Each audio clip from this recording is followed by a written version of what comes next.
আলহামদুলিল্লাহ আমাদের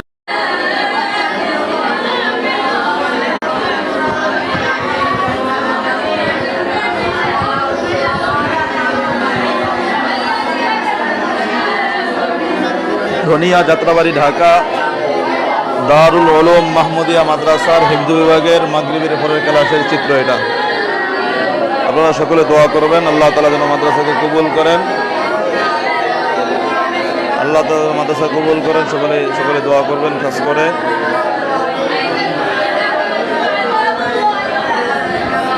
আল্লাহ যেন ছাত্রদেরকে কবুল করেন, ছাত্রদেরকে আল্লাহ যেন ধ্যান শক্তি বাড়াইয়া দেন, সকলকে যেন আল্লাহ ভালো হাফেজ হিসেবে কবুল করেন। আমাদের পরিবেশ খুবই সুন্দর, জায়গা কম, আমরা আর অল্প কিছু ছাত্র নিব ইনশাআল্লাহ। আমাদের কাছে একটা রুম খালি আছে, আর 5-7 জন ছাত্র হলে ইনশাআল্লাহ আমাদের কোটাটা পূরণ হয়ে যাবে, তাহলে আমরা আরেক বস্তা দিতে পারবো ইনশাআল্লাহ।